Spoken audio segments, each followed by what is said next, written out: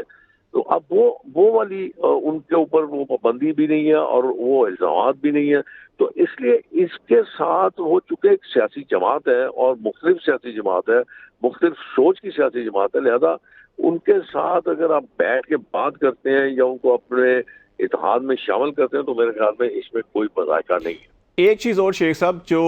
پنجاب میں ابھی بھی یہ شکایات سامنے آ رہی ہیں کہ جو نو منتخب ارکان ہیں وہ لاپتہ ہو رہے ہیں یا گرفتار ہو رہے ہیں. یہ جس طرح سے سلوک ہو رہا ہے, بعض لوگ کہہ رہے ہیں ہمیں دباؤ ڈالا جا رہا ہے پولیس یا اداروں کی جانب سے کہ آپ نون لیگ کو جوائن کریں یا آئی پی پی کو جوائن کریں, ادروائز جو ہے کہ ان کو کانسیکوینسز کا سامنا کرنا پڑے گا. آپ سمجھتے ہیں کہ ایک بڑا آسان آپ کے پاس نمبر تھا, آپ کے پاس پیپلز پارٹی کاف آپ کے ساتھ تھی, تو پھر اس قسم کی میرا خیال ہے کہ ہونی چاہیے سیاست کے اندر یا نہیں؟ میں تھوڑی سی گزارش یہاں پہ کر دوں کہ اگر ان میں اخلاقی جرت ہو تو بتا دیں کہ بھئی کون ان پہ یہ پریشر ڈال رہا ہے اور کہاں سے یہ پریشر آ رہا ہے. اصل میں ہوتا یہ ہے کہ حضور اپنا دل کر رہا ہوتا ہے اور الزام ہم کسی اور پہ لگاتے ہیں. بھئی خدا کے لیے میں بیٹھا ہوں, میرے پہ پریشر ڈالیں, مجھے آپ ساتھ شامل کر لیں. کیسے بچے ہیں یار, یا ان پہ پریشر آ گیا یا ان پہ پریشر ڈالا جا رہا ہے، وہ بڑی سمجھ سے بالا تر نہیں یہ دیکھیں نا پی پی 165 سے جو احمر بھٹی ہیں یہ رائے سے جیتے تھے، اور اسلم گھمن بریگیڈیئر ریٹائرڈ ہیں، یہ سیالکوٹ سے جیتے تھے، وہ تو کل سے لاپتہ ہیں، اور ان کے تو اور فیملی یقین کیجئے مجھے میں آپ کو آپ برا نہ مانیے گا، اب اگر اسلم گھمن کا شخص یہ بات کرے تو کوئی عجیب سی بات نہیں لگتی۔ نہیں وہ لاپتہ ہے کل سے، ان کا تو پتہ ان کی فیملی کہہ رہی۔ میں آپ سے صرف تھوڑی سی ایک گزارش کروں گا کہ میں آپ کو صرف اتنا بتا دیتا ہوں کہ اسلم گھمن صاحب ایک ریٹائرڈ اسٹیبلشمنٹ آفیسر ہیں، ٹھیک ہے، اور ان کا ابھی بھی اسٹیبلشمنٹ میں بہت سارا لینا دینا ہے، یہ میں جانتا ہوں، میرے تو ساتھ والے گاؤں کے ہیں وہ صاحب، تو میں ان کو بڑی اچھی طرح جانتا ہوں، میں بڑی اچھی طرح ان کے واقف ہوں ان سے، لیکن یہ بات کہہ دینی میرے خیال میں مناسب نہیں ہے۔ آپ سمجھتے ہیں سیاسی الزام ہے۔ اچھا آخری ایک چیز آپ سے یہ پوچھنا چاہوں گا کہ فضل الرحمان صاحب نے جو سٹیٹمنٹ دیا عدم اعتماد کی تحریک کے حوالے سے، جنرل باجوہ کا نام لیا، انہوں نے کہا جی کہ ان کے کہنے پہ یہ سب کچھ ہوا، تو اس سے تو وہ جو رجیم چینج یا وہ سائفر کا جو عمران خان کا بیانیہ تھا، تو فضل الرحمان الٹیمیٹلی تو اس کو سپورٹ کر رہے ہیں، تو آپ کیا سمجھتے ہیں کہ واقعی اس وقت صرف یہ کانسٹیٹیوشنل ایک پولیٹیکل موو تھی یا بیکڈ بائی اس وقت کی اسٹیبلشمنٹ کی یہ تھی؟ اور میں اس کو انتہائی نامناسب سمجھتا ہوں، اس رویے کو، ان بیانات کو۔ انسان میں اتنی اخلاقی جرت ہونی چاہیے کہ جب یہ واقعہ ہو رہا ہو وہ اس وقت بات کرے۔ اب دیکھیں نا، باجوہ صاحب ریٹائر ہو گئے، اب فیاض حمید صاحب ریٹائر ہو گئے، اب وہ آ کے بیٹھ کے ان کو یہ تو نہیں کہہ سکتے ان کے منہ پہ کہ میں نے آپ کو پیغام تو نہیں بھیجا تھا، آپ تو خود کھچے چلے آ رہے تھے۔ تو اس لیے میرے خیال میں یہ غیر مناسب اور میرے خیال میں ایتھیکلی یہ ٹھیک نہیں ہے، ایک غیر اخلاقی چیز ہے یہ۔ اور جب آپ تھے، جب وہ چیف آف آرمی اسٹاف تھے، تو کیا آپ کو کیا اس وقت سام سون گیا تھا؟ کیا آپ میں اس وقت کسی جرم نہیں تھی؟ آپ اس وقت کیوں نہیں کہہ سکے؟ آپ کو یہ کہنا چاہیے تھا، تو پھر تو آپ کا نام سنہرے حروف میں لکھا جاتا تاریخ میں۔ اب تو صرف یہ ہے کہ وہ کسیانی بلی کھمبا نوچے، اب آپ ہار گئے ہیں، آپ کے پلے کک نہیں رہا، تو آپ اس قسم کے بیانات دے کے کیا اپنا قد بڑا کرنا چاہتے ہیں؟ ان باتوں سے یا ان بیانوں سے تو قد نہیں بڑے ہوتے۔ انسان کے قد اور جو ہے نا اپنا نام، وہ اپنی کرتوتوں سے اور کاموں سے بڑا ہوتا ہے۔ چلے، بہت شکریہ شیخ روہیل اصغر صاحب ہمارے ساتھ بات چیت کر رہے تھے، پاکستان مسلم لیگ نون کے سینئر رہنما، اور ان کی سیاسی صورتحال اور اس وقت حکومت سازی کے لیے پی ایم ایل این کی جو اسٹریٹجی ہے اس کے اوپر بات کر رہے تھے۔ آج تک کے لیے اتنا ہی، خالد جمیل کو اجازت دیجیے، اللہ حافظ۔